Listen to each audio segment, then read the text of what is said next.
शेतकरी मित्रांनो नमस्कार, स्वागत आहे तुमचं कृषी डॉक्टरच्या एका नवीन व्हिडिओमध्ये.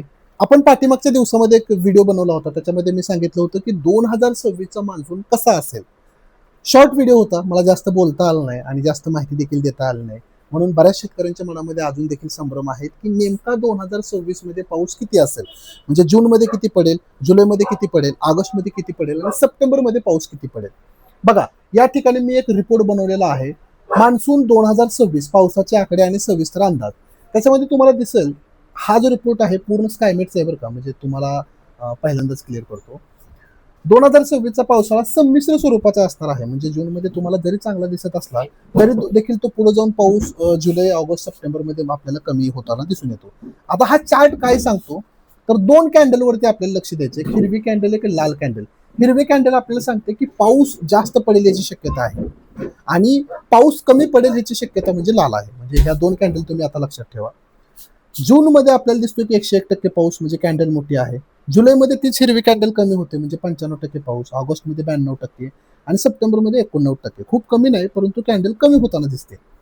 आणि लाल कॅन्डल सांगते की पावसाची शक्यता कमी असेल याची कॅन्डल आहे. म्हणजे जूनमध्ये जरी शक्यता कमी असेल की कमी पाऊस पडेल, परंतु कमी पाऊस पडण्याची शक्यता जुलैमध्ये, ऑगस्टमध्ये, सप्टेंबरमध्ये वाढताना आपल्याला दिसून येते.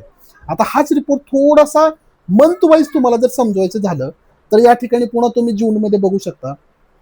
जूनमध्ये तुम्हाला जोरदार स्वरूपाचा पाऊस पडणार आहे. तर थोडंसं जवळ आणून जर तुम्ही बघितलं, तर जोरदार पाऊस आहे. या महिन्यात पाऊस सरासरीपेक्षा 101% जास्त आहे, म्हणजे 1% जास्त पडेल. आता सरासरी किती पाऊस पडतो जूनमध्ये? 165 मिलीमीटर. तोच जास्त किती पडेल? तर 167 मिलीमीटर पाऊस पडेल. म्हणजेच काय, तर जूनमध्ये पाऊस चांगला आहे. पेरणी वेळेवर करू शकता. पेरणी करताना काहीही अडचण येणार नाही. म्हणजे मला वाटतं की दुबार पेरणीचं संकट शक्यतो कमी असेल 2026 मध्ये. पण याच वेळेस आपल्याला चांगलं नियोजन करायचंय, कारण थोडं जर पुढे जाऊन आपण जर जुलै, ऑगस्ट आणि सप्टेंबरचे आकडे बघितले, हा जर जुलैचा रिपोर्ट थोडासा नीट बघा जवळ. जुलै महिना काय म्हणतो? जुलैमध्ये पाऊस थोडा कमी, म्हणजे 95% पाऊस आपल्याला दिसणार आहे. किती पाऊस पडतो जुलैमध्ये? सरासरी जर बघितलं तर 280 मिलीमीटर पडतो. यावेळेस 266 मिलीमीटर, म्हणजे 5% शक्यता अशी आहे की पाऊस थोडासा कमी पडेल सरासरीपेक्षा. जुलैमध्ये देखील मला वाटतं की तेवढं काळजी करण्याचं काही कारण नाही. जून, जुलै तुम्हाला खूप चांगला जाऊ शकतो, कारण पाऊस ठीकठाक आहे. पण ऑगस्ट आणि सप्टेंबरमध्ये शेतकऱ्यांना थोडंसं सावधानी लक्ष देऊन नियोजन करायचं आहे. कारण थोडंसं जवळून बघा, ऑगस्टमध्ये पावसाची ओढ पडू शकते, म्हणजे थोडासा स्पेल पडू शकतो 2 पावसामध्ये. 92% सरासरीचा पाऊस पडेल, म्हणजे सरासरी 254 मिलीमीटर पाऊस ऑगस्टमध्ये आपल्याला मिळतो. पण तोच 234 मिलीमीटर पडेल अशी शक्यता त्या ठिकाणी वर्तवलेली आहे आणि पावसाचा मोठा खंड पडू शकतो, असं देखील त्या ठिकाणी अंदाज वर्तवलेला आहे. सप्टेंबर थोडासा आणखीन चिंतेचा आहे, कारण सप्टेंबरमध्ये आणखीन शक्यता वाढणार आहे की पाऊस कमी पडेल. पावसाळ्याच्या शेवटच्या महिन्यात पावसाचे प्रमाण सर्वात कमी, म्हणजे 89% राहील असं म्हणतंय. सप्टेंबरमध्ये किती पाऊस पडतो? 267 मिलीमीटर पाऊस पडतो. म्हणजे यावेळेस किती पडणार आहे शक्यता धरून? तर 149 मिलीमीटर पडेल. म्हणजे जवळपास 18 मिलीमीटरची तूट त्या ठिकाणी जाणवते. म्हणजे एकंदरीत मला वाटतं तुम्हाला आयडिया आलेली आहे.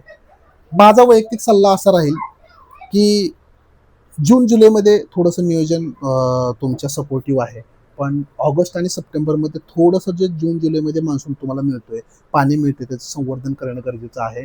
किंवा जून, जुलैमध्येच थोडंसं पाणी, जो तुमच्याकडे विहीर असेल, बोरवेल असेल, तर थोडंसं जपून वापरणं गरजेचं आहे. मल्चिंग असेल, ड्रिप असेल किंवा सेंद्रिय खतांचा वापर असेल, कशा पद्धतीने आपण पाण्याचं नियोजन त्या ठिकाणी करू शकतो आणि पाणी वाचवू शकतो, याच्यावरती तुम्ही लक्ष द्यायचं आहे. ठीक आहे. तर जुनाच स्कायमेटचा जो 7 एप्रिलचा अहवाल होता, तोच रिपोर्ट थोडासा विस्तार स्वरूपामध्ये तुम्हाला या ठिकाणी सांगितलेला आहे. तुम्हाला जर हा रिपोर्ट पीडीएफ स्वरूपामध्ये हवा असेल, तर अगदी मोफत तुम्हाला आमच्या व्हॉट्सअप नंबरवरती मिळणार आहे. स्क्रीनवरती तुम्हाला एक व्हॉट्सअप नंबर दिसतोय, त्याच्यावरती मेसेज करा की 2026चा एक रिपोर्ट पाठवा म्हणून. तुम्हाला हा रिपोर्ट त्या ठिकाणी फ्री ऑफ कॉस्टमध्ये मिळून जाईल.